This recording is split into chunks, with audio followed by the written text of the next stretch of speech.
Сайн хүүхдүүдээ Монгол Улсын хүмүүсийн хичээл орох гэж байна. За хүүхдүүд бүгдээрээ сурах бичиг ном дэвтэр үзэг харандаага бэлдээд хичээлд ойрт суугаарай. Өнөөдөр бол Монгол Улс хүмүүжлийн хичээлийн өнөөдрийн 4-р хичээл. За энэ хичээлийн сэдв маань өмнө явж байсан ачлах ариу ёс, хөндлөх хүний ёс сэдвийн бүлэг сэдв байгаа. Энэ бүлэг сэдв дотроос бид нэр тусчхүү гэсэн дэд сэдвийг сонгож авсан байна. Тусчхүү гэсэн дэд сэдвийг сонгож авсан. За энэ маань 4-р хичээл. За манай хичээл зорилготой тийм ээ. Энэ бол хүнд тустай үйл хийх, талархаж сурах гэсэн бүлэг сэдв байгаа. Энэ зургийг ажиглаарай. Энэ хөөрхөнхөө бас хүнд тустай үйл хийж бид энэ хүүхдэд юу гэж талархаж болох вэ гэдэг. Зорилго маань хүнд талархаж сурна, хүнд тустай үйл хийнэ. За бидний өнөөдрийн үзэж байгаа бүлэг сэдв дотроос авсан сэдв маань тусчхүү гэсэн дэд сэдв байгаа шүү дээ тийм ээ. Энэ зурган дээр тусчхүү хайрцагтай одоо бүүн тусаа тэрвэрэд явж байна тусчхүү. За эндээс бид асуулт байгаа. Чамд хэн нэгнийг баярлуулж суудаа бэ юу гэсэн асуулт. Чи хэн нэгнийг баярлуулж байсан уу? Яаж баярлуулсан бэ? Энэ 3 од дурсан байгаа. Яаж баярлуулсан бэ гэсэн энэ 3 одон дотор ингэж гэсэн 3 одоо талархлаа бичнэ. Чи хүнийг яаж баярлуулсан? За 3 удаагийнхаа баярлуулсан тохиолдлоо бичгэнэ шүү. Ингээд та нар бичнэ. Бичээд даалгаврын дэвтэр дээрээ энийг хийсэн байх ёстой. За одоо сэдв рүү орж байна. Миний тус гэсэн сэдв. Энэ сэдв маань сурах бичгийн 39 дугаар хуудсанд байж байгаа. За энэ дээр төрөл саднаа нэрлэнэ үү гэж бичсэн байна. Яагаад төрөл саднаа нэрлэх болсон юм бэ гэвэл миний тус гэсэн энэ бидний үзэж байгаа дэд сэдв дотор аав эгч нагац ах тийм ээ гэсэн одоо төрөл садны нэрлсэн нэрүүд орж ирж байгаа учраас бид нар төрөл саднаа заавал нэрлэж бичих ёстой. Энд тэгвэл аавын талаа бичээд нагцын талаа бичнэ. Аавын талыг аавга, ээжийн талын ах トゥ нарыг нагц гэж нэрлэдэг шүү дээ. Тэгвэл аав нагцуудаа нэрлээд бичээрэй. Бас даалгаврынхаа дэвтэр дээр бичнэ дараа нь. За одоо ингээд аав нагцаа нэрлээд бичсэн бол одоо бид нар тусчхүү гэсэн энэ бүлэг сэдв энэ эхийг уншина. Энэ эхийг бол та нар өөрснөө уншаарай. Багш нь уншиж өгөхгүй. Ягаад гэвэл та нар одоо 4-р ангид орсон учраас өөрснөө уншина. Тэгээ уншсанхаа дараа гол утга санааг нь одоо хажуудаа байгаа хүнтэйгээ ярилцсан хүүхдүүдээ. За эндээс хэцүү хүнд ойлгохгүй хүнүүд юу вэ гэвэл би та нарт хэлж өгье. Туглаа эргүүлэх гэж. За ингээд тугал гараад явсны дараа одоо хол явуучвал нааш нь ойртуулж гэрлүүгээ дөхүүлхийг хэлж байгаа. Саахалт айл гэж. Саахалт айл гэдэг бол тэр байгаа айлынх нь ойролцоо буусан ойрхон айл буусан хүмүүсийг саахалт айл гэдэг тийм ээ. За тэр саахалт айл гэдэг бол ойрхон буусан айлаа. Гар хөлийн үзүр болдог гэж. Гар хөлийн үзүр болно гэдэг нь хүн туслана гэсэн үг.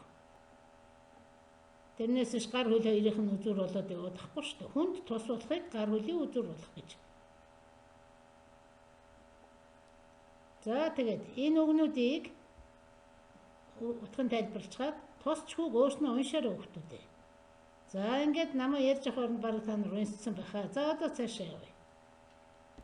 Энэ уншсан ихт маань асуулт байгаа. Очрыг өгөөд туслахад хэн баярлсан болоо гэж. Очир байна, ээж нь байна, аав эгч нь байна, аав нь байна, нутгийн өвөө байна. Очир хинэд очисон билээ? Аав эгчэнд очисон шүү дээ. Тэгсэн нутгийн өвөө юу гэж хэлсэн билээ? Аав ээж хоёрын хүүгээ сайн хүмүүжүүлсэн байна гэж хэлсэн шүү дээ, тийм ээ? Тэгвэл ямар тустай үйл хийвэл аав ээжийн нэрийг сайнаар хэлүүлэх вэ гэсэн нэгдүгээр асуулт. Чиний сайн үйлээс үүдэн аав ээж чинь магтуулвал чамд ямар санагдах вэ гэсэн хоёрдугаар асуулт. Бас чиний үйлээс аав ээж чинь муулуулвал ямар явах вэ гэсэн гуравдугаар асуулт байж байгаа. Эхийг сайн уншиж агаад энэ асуултуудыг бодож байгаад гол утгыг бичин чи. Асуултаа тавиад гол утга санаагаа бичээд байгаарай. 3 асуулт байгаа. 3-нд нь хариулт бичээрэй. За бас дахиад нэг асуулт байж байгаа. Ахмад хүмүүсийг хэрхэн хүндэлж баярлуулах вэ? Нөхөж хүчээрээ гэсэн нөхөж хүчтэй даалгавар гэж байна тийм ээ. За жишээлбэл автобусанд явж байхад нь ахмад хүмүүсийг яаж баярлуулах вэ? Хүндийн мөргөд явж байхад нь яаж баярлуулах вэ? Шатаар гарахт нь тийм ээ, энэ хүн шат руу өгсөд явж байхад нь настай хүмүүсээр шүү дээ.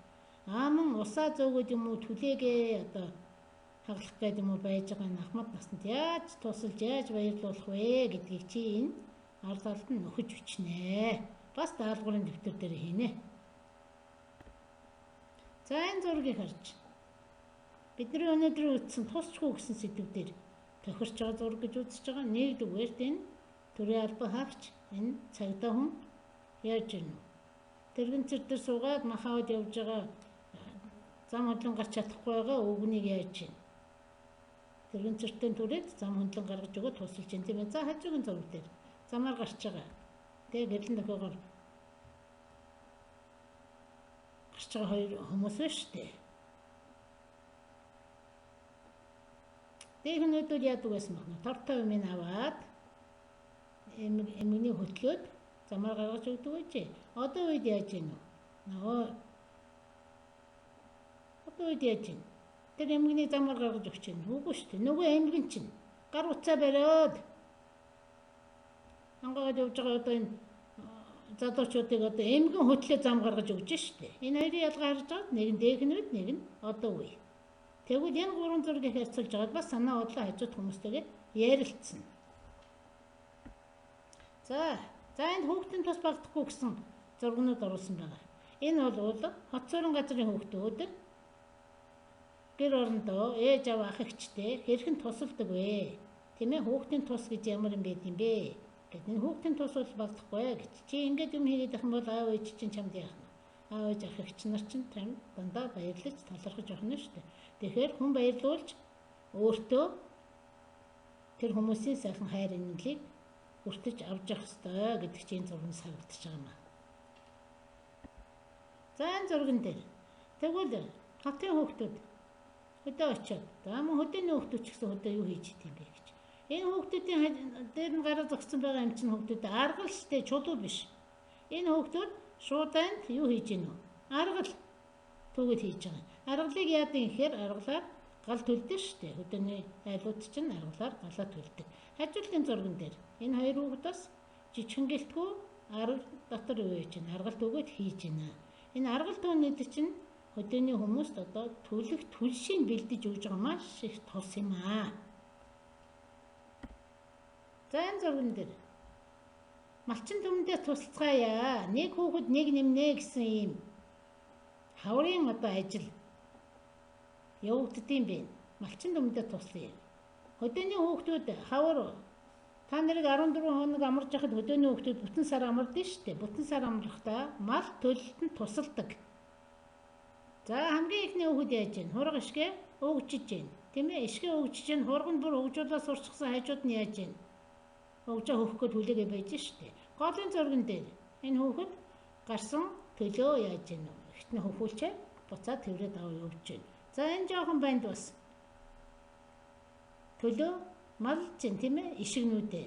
Энэ доор хүүхдүүд ишиг өгжиж байгаа. Жоохон гэлтгүй хөдөөний хүүхдүүд бол гэр орондоо аав ээж ах эгч нартай дандаа ингэ тусалж байдаг. Төлийн үед очиод мал төлөх үед маш их тус болдог шүү дээ. Энийг харуулсан зургнууд байж байгаа. Яагаад зураг үзүүлээд энэ нөхөр дараа нь бид нар энд юм бичих юм байгаа юм аа. За энд бас энийг жоох хүүхэд дандаа төл хурга ишигнүүдтэйгээ голцоо хургнууд байна тийм ээ. Хургнуудаа эхээс нь ялгцсан. Тэгээ хургаад ижигэд байж байгаа. Энэ хажуудлын хүүхэд бол одоо сургуулийн хүүхэд байна. Бас амралтаараа очиод дөнгөж гарсан нэлх ишигнүүдийг бол одоо гэрлүүгээ дулаан пүнз рүү, дулаан байр руу зөөгөөд явж байна. Энэ бол бас хөдөөний хүүхдүүдийн эцэг эхтэй малчдаа тусалж байгаа нэг хэлбэр.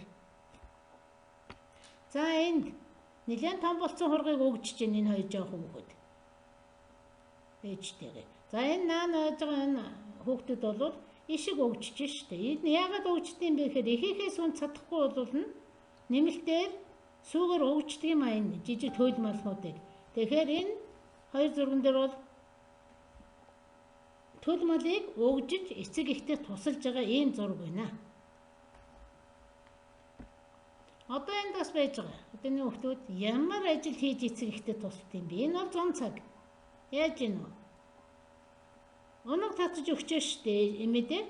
Ээжтэй. Энд ээжтэй аргал тууж өгчөө.